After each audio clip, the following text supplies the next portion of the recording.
Level podcast.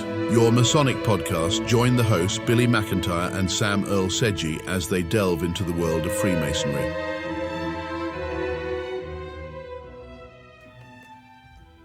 Welcome once again to On the Level, a Masonic podcast with Billy McIntyre and Sir Sam Earl Sedgey. We are pleased that you have chosen to spend the next hour with us to spread the Masonic light and to take the knowledge that we are giving to you to help others to learn a little bit more about the things that Masonry has for you and to share it with a brother and to remember that we're all in this together. How are you, Sam? What a fantastic opening, Billy. I'm doing good. I'm actually, I'm not just doing good, but I'm feeling warm and giddy and very proud inside. We just had this phenomenal interview with this fantastic lady called Gale, and she happens to head one of our charity arms in Masonry, which deals with academia and all sorts in that realm, basically. And it's Mm-hmm. just amazing, Billy. It's amazing what the Grand Lodge and the setup they have, the charities. And, I think the most important thing, like we were talking off air, is to get everyone aware of. Oh, yeah. I mean, what are your Anybody that thoughts? knows me, my soft spot is kids and older people. I mean, that's where my weakness is. Sadly, that's where my soft spot is. If you're going to help the kids, I'm with you 100%. And I'll go to the end of the earth to help you. And she they got 44 programs that we're doing in schools and stuff to help kids. I knew the Grand Lodge did a lot to help kids. I didn't know we had 44 programs we're taking to schools to help the kids and the teachers to help the kids. I mean, it's one goes with the other, I suppose. But I didn't have any idea we had 44 programs. So yeah, so they're in 42 so far, 42 schools this year. What really amazes me is the initiative to support the academia on a local level and on the state level, and to support teachers through a lot of programs, which are all free and are paid for by our Grand Lodge, and also all sorts of things like dealing with sensitive issues like bullying and funding Drugs. this trailer about drugs and identifying how to not get manipulated and tricked and go down that horrible route, and the bonsai scheme, which you know is trying to empower financial literacy with kids, which is to me phenomenal. Mm-hmm. One of the biggest gripes I've had for, gosh, I think at least 20 years now is how the young are financially illiterate and they don't know how money works, and they get themselves into all sorts of financial issues, and they get themselves into schemes that they don't understand, whether it's loans or whether it's paying loads of subscriptions and not understanding the deal with those things, or credit. And so it's phenomenal that we are able with Gail and her team to educate kids on just the meaning and the value of money. And she said that they teach kids how to use a checkbook, which is huge. Mm-hmm. And it's something that's actually needed, and it just makes me very proud in this day and age where education across the board in terms of literacy rates and maths are down, and children are struggling. The fact that we're coming in to support the kids statewide, and as she mentioned, they're looking at other jurisdictions in the US and extending that program. It's Yeah, something. they're trying to extend it nationwide. And something that I don't know if you caught it or not, and she didn't say it well, but I'd heard it before. When they come in and teach at school, They teach all the teachers at once. So what they do is they bring in substitute teachers for all the teachers in that school, and they teach them a half a day, and they cover all their positions. And the Masons pay for that. We pay for that. Your dues help pay for that. And I think that's so cool that the teachers can all go to, for a half a day. They sit in class themselves, and their positions are covered, so they can learn how to better help your children or your grandchildren. It's amazing. It's amazing because the teachers need support, the institutions need support, the families need support. Um, there are places. I mean, we're not going to talk about other countries, but there are places where even in America or England or in Europe, and far and well beyond, where kids are in poverty, they are destitute.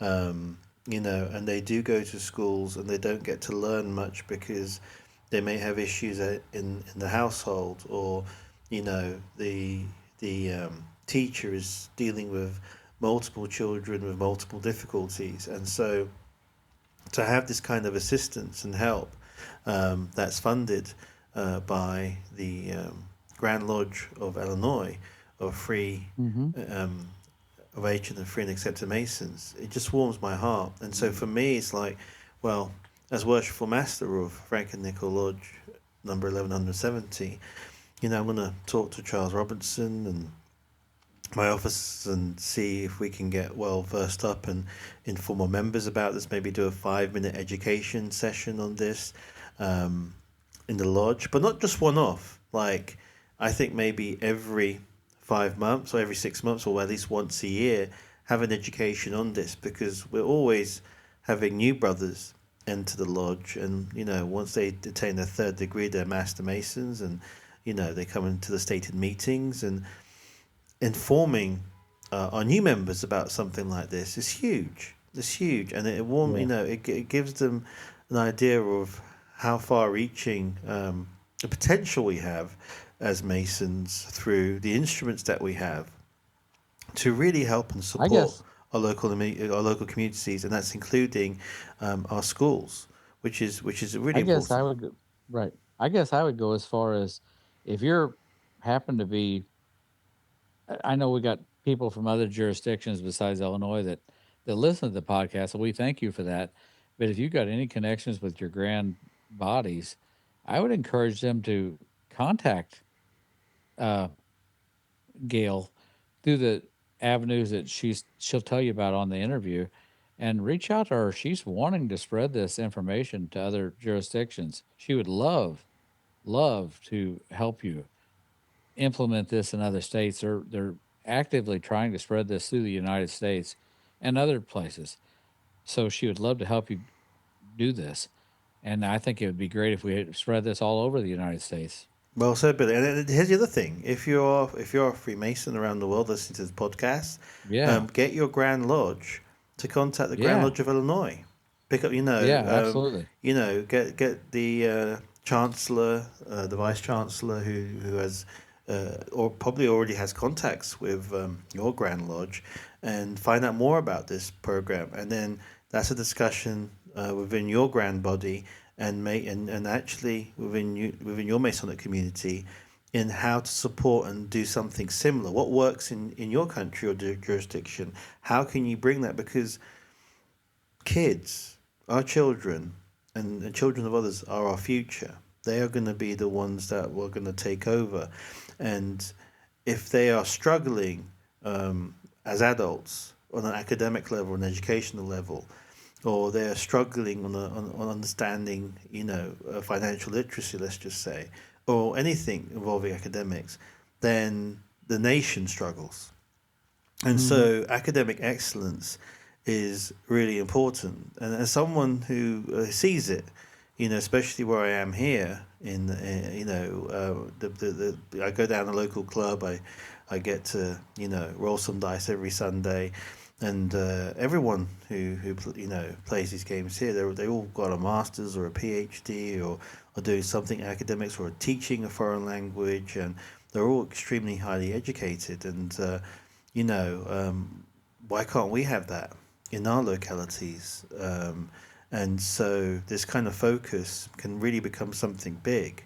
And even if it's alongside fundraising, that, if you already are supporting a local school as a lodge, this additional assistance is free. And so it's all Mm-hmm. engaging.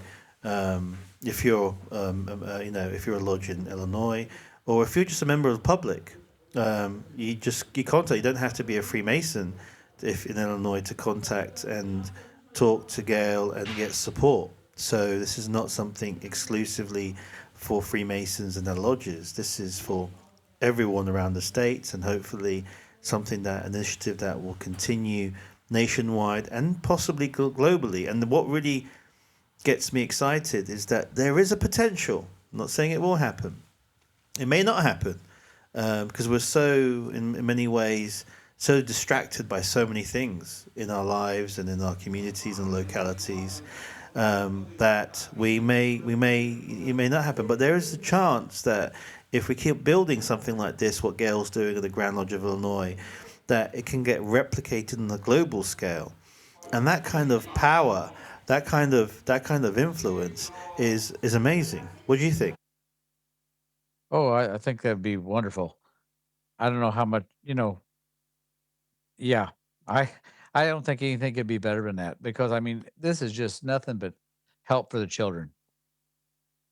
I agree. I think we've said enough. I think that we should get to the meat of the actual interview, and for you guys to listen to what she's got to say, and hopefully that will empower you and give you the drive and the passion to go and, go to the Facebook page, or put the Facebook page up on the YouTube link as well, the comment section for you Mhm. guys to look up to, and hopefully it's something we can all support.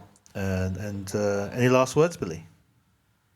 No, I again, we thank you for your spending your time with us. We know your time is precious, and we're glad that you spend it with us. Okay, welcome once again to On the Level Masonic Podcast. I'm your host, Billy McIntyre. And with me, as always, is your co-host, Sam Earl Seji, and with us tonight, a very special guest, Gale Vyncke. She is the Illinois Masonic Student Assistant Director. And I know that she can help answer a lot of questions that a lot of Masons have about this very important office. So with that, I'd like you, Gail, if you would please, to just describe your what I know you have so many so many hats that you wear with that. If you could just quickly describe or just a few of the jobs that you do, and then we'll go from there and ask you some questions if that's okay. That's fine. Like he said, Billy said, my name is Gale Vyncke, and I am the Illinois Assistance Program Director. We have several programs that we have underneath IMSAP. We do the professional development for the school teachers. We have the hidden plain sight drug trailer, and then ID program and the academic bowl. And I Which can we go in. actually just did the academic Yes. bowl, and it really, man, that Sam helped us with that last year, and that is outstanding. It's incredible. Yeah, the kids that come to that's any Mason that hasn't seen that, I'd encourage you to go because that's incredible. And Those kids. apparently New Berlin, the school that St. Paul Lodge 500 sponsor, Yeah. won it. And I actually was last year. I remember them because I was the scorer. I was a horrible scorer, by the way. I had no clue what I was doing, but I kind of got away with it a couple of times until Herman came in and said, "Sam, this is what you got to do." Like, "Oh, okay."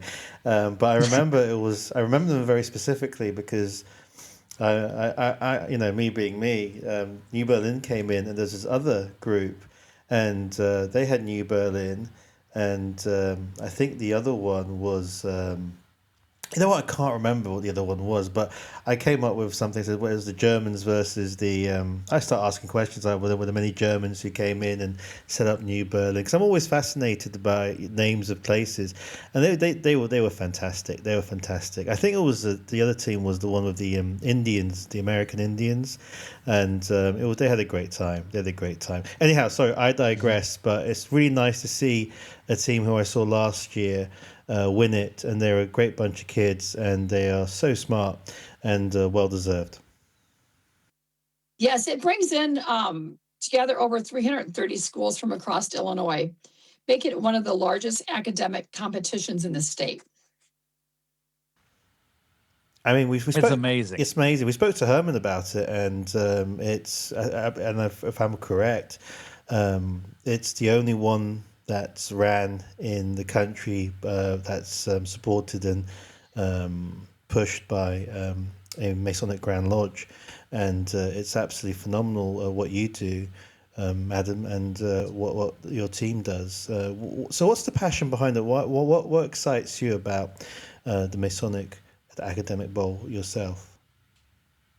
The academic bowl, as stated, it's nice to see all of the kids come together.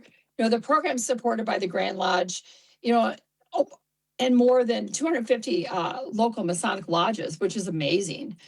It promotes academic excellence, teamwork, confidence in the students while building, friendships between schools and communities.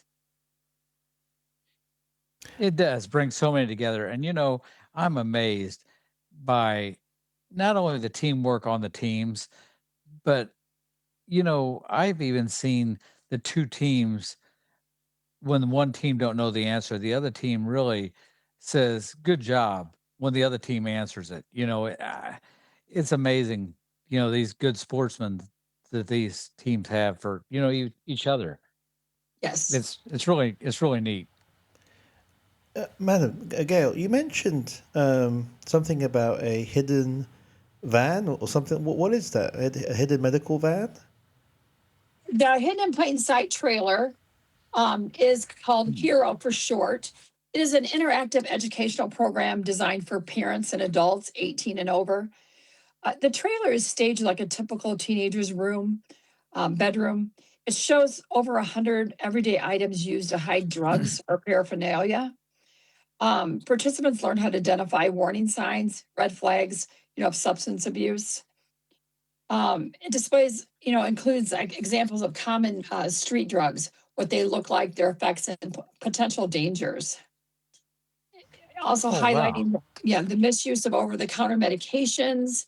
It's just amazing. And then they do a free Narcan training along with the trailer. And this is something that IMSAP supports 100%. We cover all the costs when they go into the schools.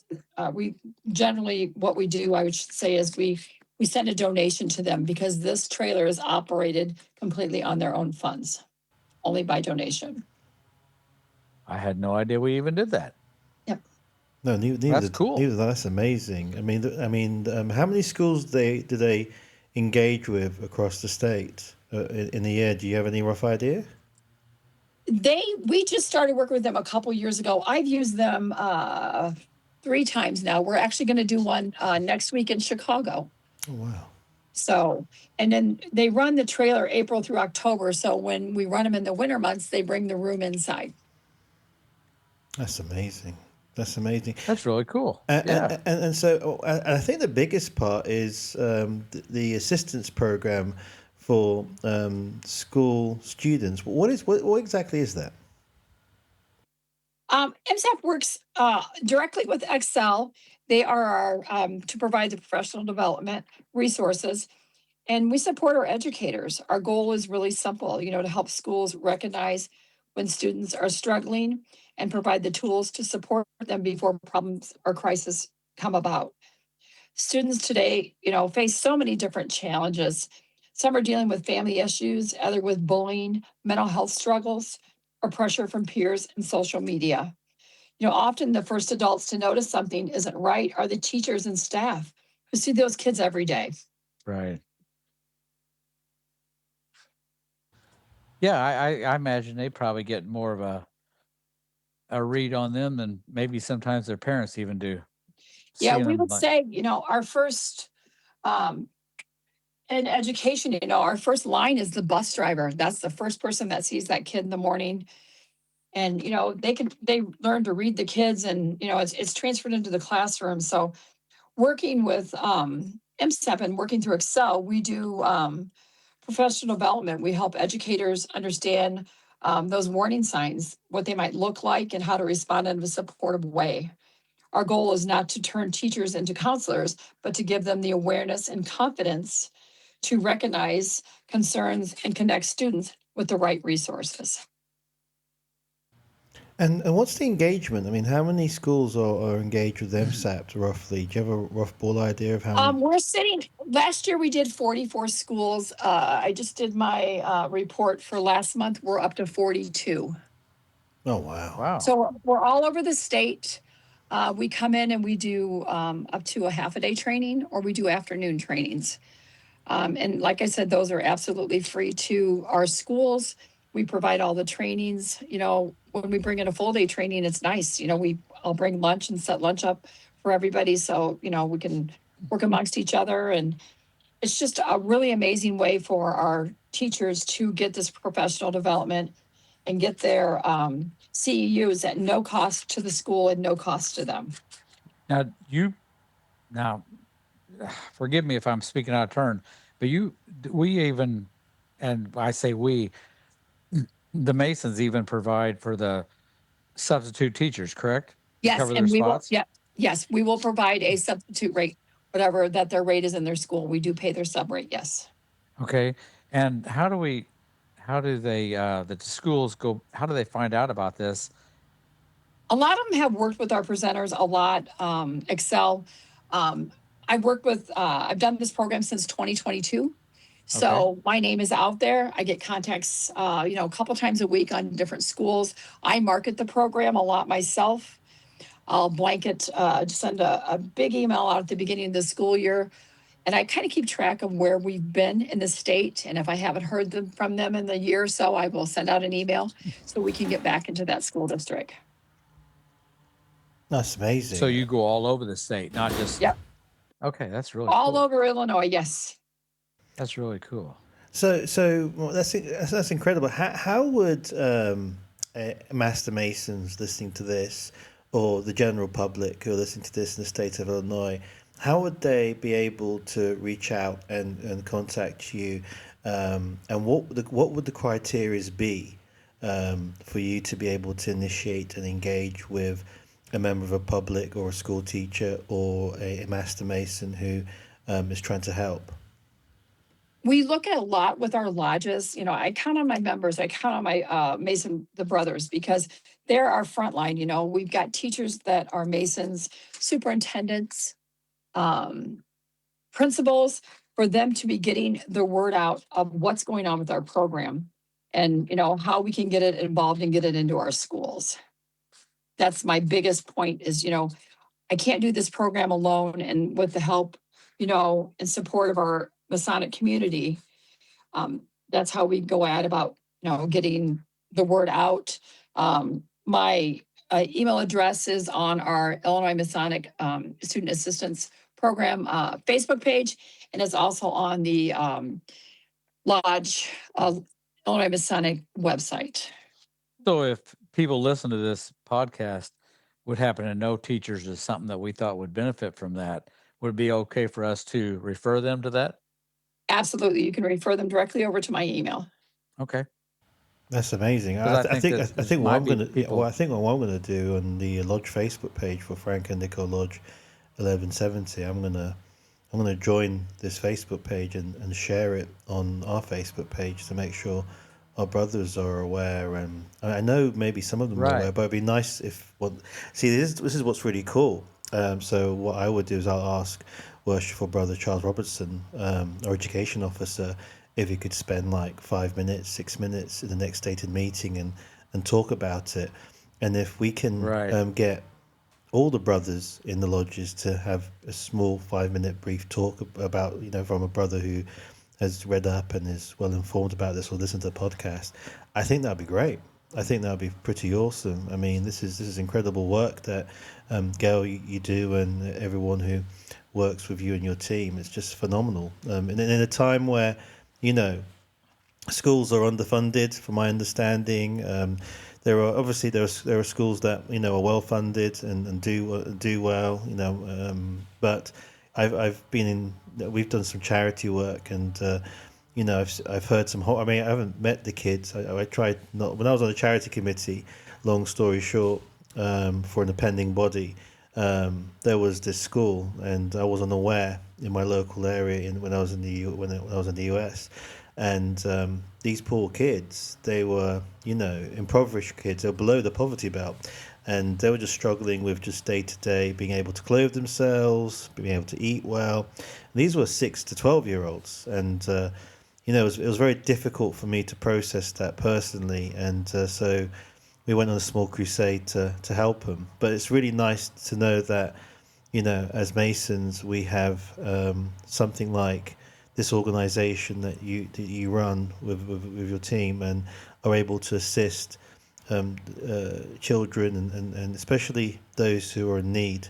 So I think that's phenomenal, and it's something that I'll be more passionate about after this interview, because I wasn't very much too aware of. I knew there was some sort of support, but it wasn't really debriefed onto me in detail. And so we're so glad to have you on. Well, there's nothing more important than the kids, in my opinion. And anything we can do to, help them on their way, I'm all about it. We So- also do a small program. It's called Banzai. That's brought Yeah. into the classroom. And we have it, we're in several schools, maybe 33, I think was my number the last time I looked. And it brings in,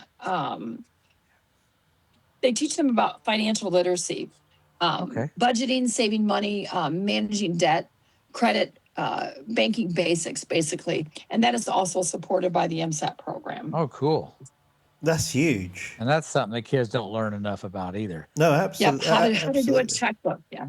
No, I think that is absolutely. I mean, I'm guilty of, being one of the guys who grumbles all the time about people not understanding money and Right. what money is, and how to master money, and the fact that you run Banzai, which is crucial, especially for kids. And one thing that schools across the Western world fail, not just in the US, is financial literacy. What is a credit card? What does that entail? And people don't understand, what the word credit means, which is, money you're borrowing. It's credit. It's not your money. It's money you're borrowing, and then you pay an interest fee if you don't pay that debt on time on a monthly basis. What does it mean to take a loan out? What is a mortgage? Right. So these things are actually really important, and if you can tool and arm the future and kids across Illinois, no matter what background, about money and finance, how to manage money, that's huge. That's huge. I remember I had to learn the hard way when I was very young, had no understanding of money, and I've done well, but I wish I had someone to teach me. Instead of me learning everything by myself and being very inquisitive and unraveling everything as I was going through my 20s, it would be nice to have that in my education. So I just think that's phenomenal. And so how would someone, again, would they just contact yourself and the organization? Yes. That's fantastic. They can contact me. I'll set them up through Banzai.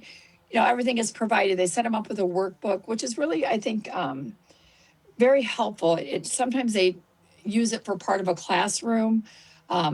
Sometimes they'll use it like, if somebody wants to take it like part of a study hall, and it's kind of a work on their own, but it is a great program. And what's the recommended age for this particular program? We do it K through 12, I do believe. Oh, wow. That's So amazing. for anybody, any class, and Yep. and yeah. No one's, we always say no one's too young to learn. It starts in kindergarten and only goes up from there.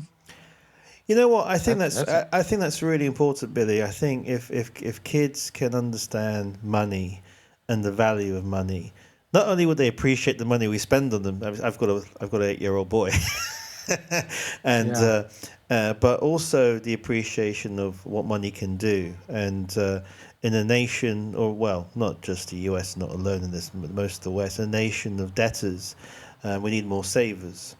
So those savers Yeah. can invest in the future, whether it's local businesses and production, all that kind of stuff. And we spend a lot of people spend more than they use, and it's just rudimentary stuff and stuff that I've learned the hard way. Like there are some nice shiny stuff that you can have, but do you actually really need it? And I've learned to preserve stuff that purchase stuff that I really really need, and tend to not buy stuff that's very shiny. And I give you a couple of examples. A lot of times in countries, in particular like in England and in the US, there are these new phones that come out every year. And Yeah. so, for example, my phones, they last about 7 to 10 years before I change them. And it's just understanding, when is the right time to make a good purchase and make use of that purchase as opposed to buying a new model every single year. And a lot of these things now, I mean, I'm old school. I buy the phone completely, but there is stuff like contracts now where you pay, I think, a monthly fee. And again, understanding that you don't technically own that phone until you pay off that contract or that debt that you've incurred by getting yourself in that contract. So there's a lot of things in finance that are not discussed properly, and I hope this banzai scheme really goes into some great depth. Depending on the age, and you don't want to tell an 8-year-old, the monetary system, goes over their heads to a certain extent. But I just think that's amazing. When did that get initiated? When did you start doing the bonsai scheme? We've done this for 2 years. That's fantastic. So I was right. And who came You up with have a that? lot of hats. Yeah, you have. And who came up with that, Gail?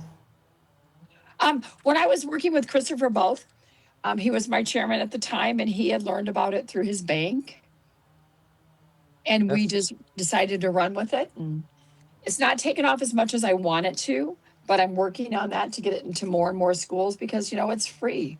Why not? Let's learn money at a young age so we know how to control it when we get old. Absolutely, and this is for any school, right? Not any particular. So it could be, as long as the school gets in touch with you, and what's the turnaround? I mean, how soon would a class be set up? Let's say We can set somebody up within a couple of weeks. oh wow, that's amazing, Billy. This is awesome. and boy, yeah, it's the knowledge that can come out of this, and that's something that can help them the rest of their life. Yes. Okay. That's great. And So, is there any? sorry, Billy. Go ahead. Is there a limit? Is there a limit of how many you can do? I mean, how is this all funded? It's funded through the charities committee. So we have, a fairly decent budget. We set aside maybe, I don't know, I think we set aside for 10 last year. And if I need more, I just, of course, go ahead and speak with the Grand Master to see if we can get any more funds released. If I happen to get that many more schools that want to come aboard that need the assistance. Well, I'll say the Grand Lodge is very good about helping children. You'll see not only with our youth programs, but they are very good. You'll see in everything they do and everything they talk about, they're all about helping the kids. So I've never seen them want to turn down anything when they ask for help with the kids. And I bet Gail can talk more about that. I mean, if she'd ask for help, I'm sure there'd be help there for them. Exactly. All they have to do is call and say, hey, we want to, talk about this. And, in our schools, we have like 33 different programs that we offer in the classroom that Wow. is taught on the professional development um, side. We do a student collaboration day as well. That's working with the kids. We do have one of those coming up next week. And they are future teachers. So they are all seniors. So they get to kind of learn a little bit about what it takes to be a teacher, how do you deal with the classroom and things like that.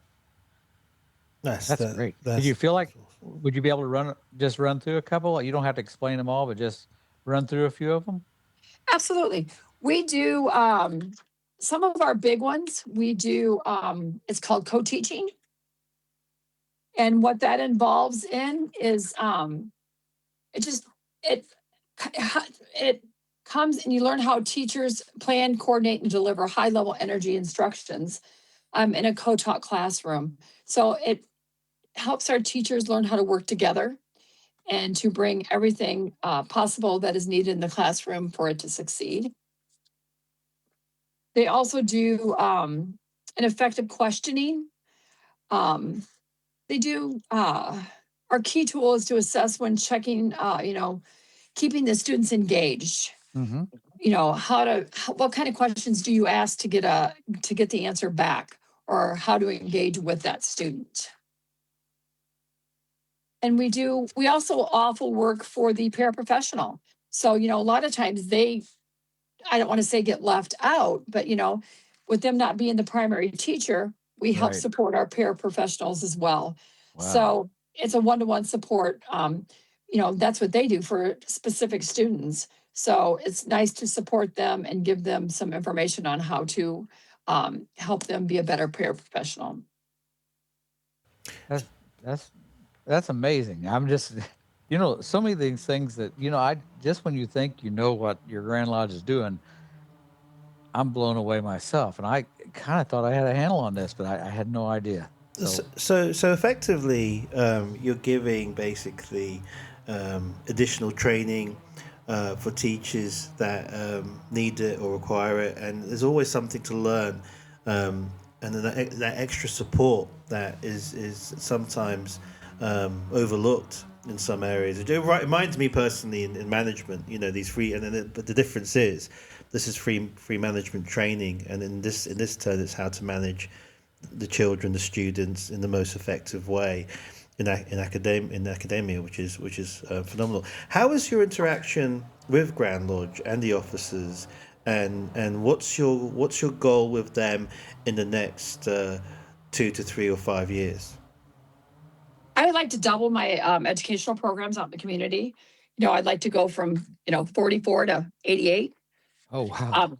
It's a top. I mean, we are our front line, and if we're not there to help support our teachers, then we've got to have that support to help our educational system improve. Every year our teachers meet struggles every day, and by bringing our programs in, it helps them deal with some of the troubles that come into their classroom and learn how to handle those problems.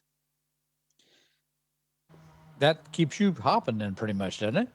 Yes, and I work out of I am in the Quad Cities, so I don't work out of the Springfield office.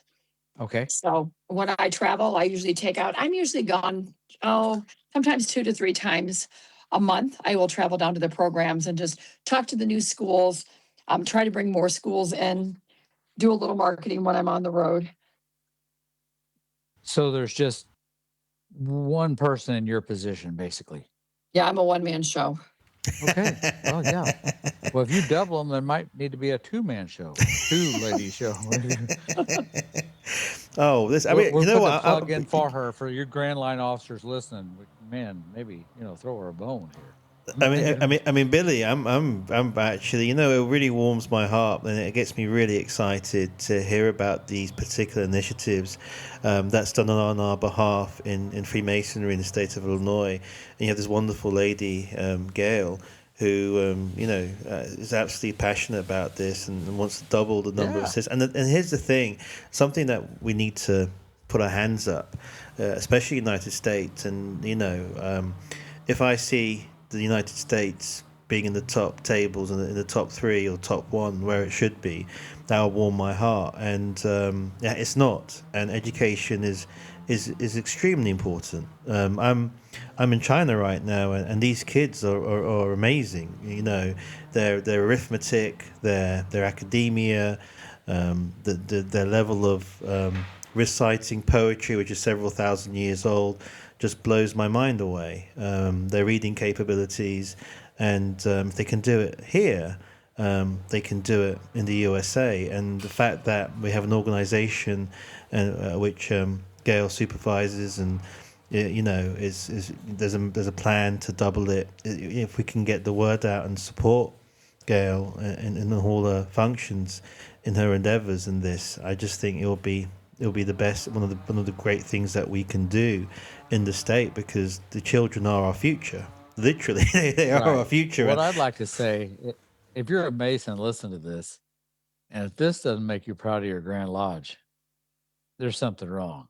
If you wonder what is my Grand Lodge doing for me, this is what your Grand Lodge is doing for your state. This is this has nothing to do with, well, I guess it has everything to do with everything. They're invested in your future and your kids and your grandkids. They're trying to do their best for this whole state, and man, that should make you proud. And I couldn't do this without the support of my my officers that are with me on my IMSAP board. John Dozer, John Tosh, Andy Jordan, Jeff Berry is my chairman, Denver Tolbert, and Heath Broja. I mean, they're my support behind the scenes. So I couldn't do it without them. Yeah. That's awesome. So is there anything else like what you do in the States? Is there any similar organization by other Grand Lodges that you speak to or coordinate, or is this something that's specific and unique to the state of Illinois? We're trying to branch out. They're wanting to get our Excel program in different states. That was something that was discussed that we are Grandmasters working on, along with Jeff Berry, to coordinate, possibly get them into a few other different states. But we solely run with Excel, which is nice. They're located out of Vandalia, Illinois. Annette Hartlib is one of my main speakers, and she is amazing. Her and her team, they never disappoint. I could sit through 100 different trainings and I learn something new every time. That's wonderful. So from my I'm now thinking tactic. I'm a big war gamer. I love playing war games, so I always think tactically, strategically here. So from a local lodge level, what we can do is inform and educate our brethren and our brethren's families that this is available and this is what it does. Somewhere down the grapevine, if it's of use in the locality, people will then engage with yourself and the organization. You have a team, a committee that's dedicated to this, and obviously, as this hopefully expands in the state of Illinois, with more, you have more access to more resources and more help. And what's really profound is the ability to take it nationwide. Obviously, in very small steps, you want to grow small and make sure every step is done properly. But the fact that you're looking to expand it nationwide is incredible.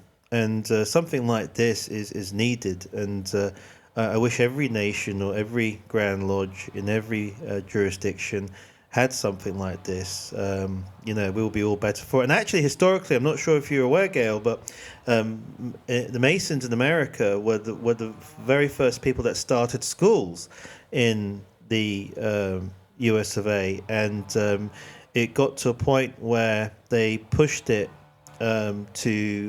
government to get it rolled across and let the federal government take over and states take it over, when the very first schools were structured. So if you go to the lodge in Grapevine, Texas, they have this tiny museum, and one of the rare things they've got is the very first schematics of the architecture of the schools that were set up.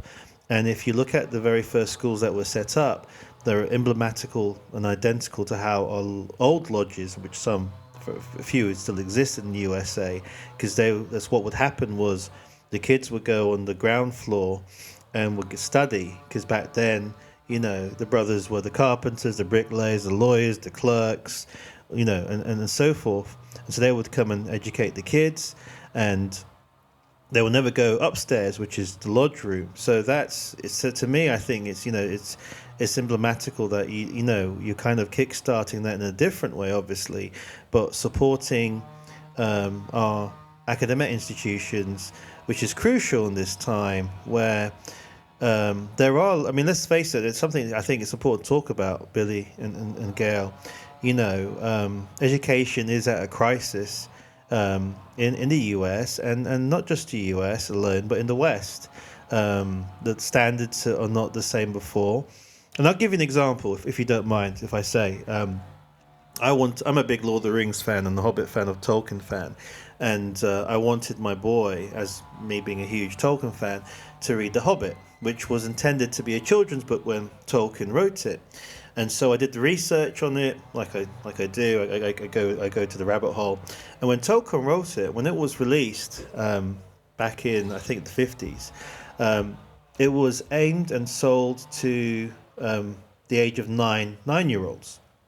So 9-year-olds back then, who had access to these children's books, especially Hobbit, would be able to buy it and read it.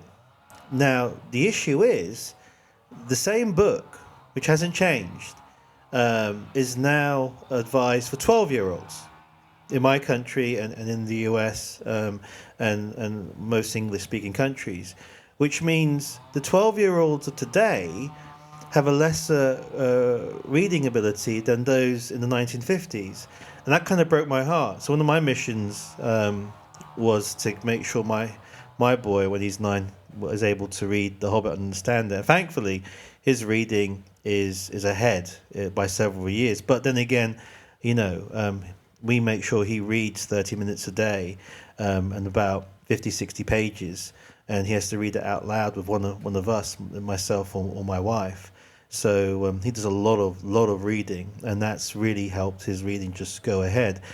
The question is, though, how many households have their kids reading books every single day? And that's problematic as well.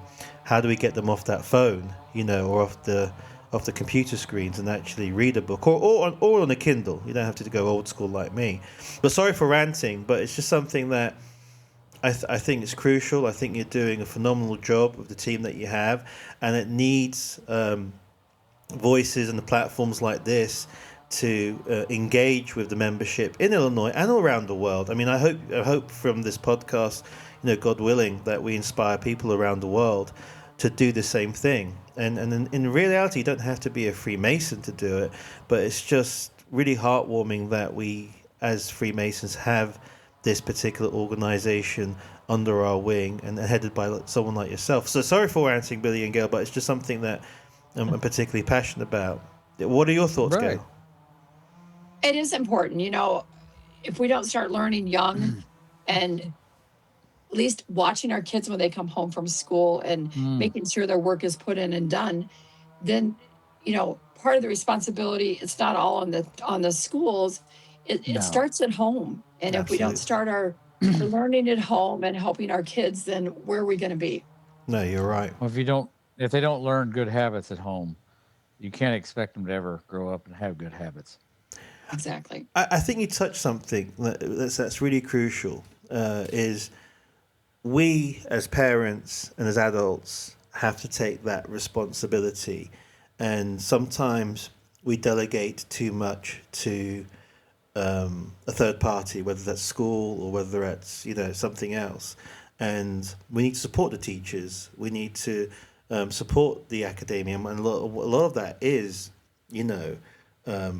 helping your kid at home, and it could be rudimentary things like sitting down with them and reading 30 minutes a day or 40 minutes a day, or whatever it is, or taking them to the local library. How often have you taken your kid to a local library, having access to all these books which are free? I mean, you pay for them for your. I found out when I first came to America that you pay for them for your property taxes, and I won't go to that story. I found out how much I was paying, because it is a funny story, but not something that I'm going to talk about on air.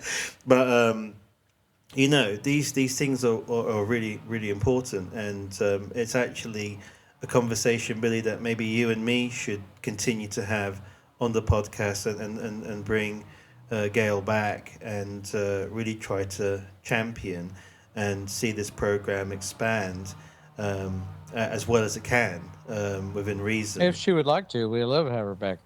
Yes, I would love to come back. It's really, like I would like to say, heartfelt thank you to Sam and Billy, for your support on getting our program on the Level podcast.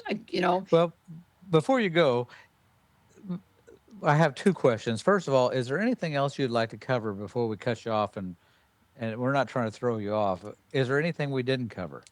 I would like to put a little plug in there for our golf outing. That is our big fundraiser. It is July 20th. It is at the El Paso golf outing. Keep an eye out on the website. Our form will be coming out on there for registration, for early registration. And that's the Masonic website. That's the state Masonic website. Yep, state Masonic website. Okay. And that's for anybody that's not a Mason. You can still go to that, correct? Yes. You don't have to be a Mason to play. And that all that proceeds go to this fund that go back she's to talking IMSAP, about. Yep. So that's very good cause. So you don't have to be a Mason to go to that. And you go to Illinois. What is the website again? So that people can Illinois Masonic Student Assistance Program. Right. That's our Facebook page. Okay. So or guys, the Illinois Masonic page, they have their own as well. Right. So guys, if you want, and this is a different, and this may be a little personal. So if you don't want to answer this, Gale, I understand, but there's a certain gentleman that's in the Grand Line that happens to have some lasagna. We've been trying to get this lasagna for a long time. And I'm not going to name him because sometimes he gets a little bit upset about it. Have you ever had the said lasagna? Well, let me tell you, I had lasagna better than his on Sunday. Are you so kidding we me? don't want to make him angry, but it was really good. Oh my gosh, I didn't know. Okay, I did. We don't want any problems, but no. Okay. Okay, well, we just wondering. It's very hard. We've been trying to get this lasagna now for some time. Well, when I see you next, Billy, I'll bring you some of my famous lasagna. Are you kidding me? You'll give it up? I'll give it up. Yep. Oh, well, Sam and I might have to make a trip because we didn't say we wouldn't travel. We just can't get any of his lasagna. So, but we might make a little trip. So, absolutely. Thank you again. We'd like to thank you so much for coming on. If you would, we'd love to have you on again in a little bit and cover some more of these a little bit deeper. And again, thank you for spending your evening with us, and Godspeed. Absolutely. Thank you. Thank you for listening to On the Level podcast, your Masonic podcast. When you are ready, duly and truly prepared, you can always knock on the door.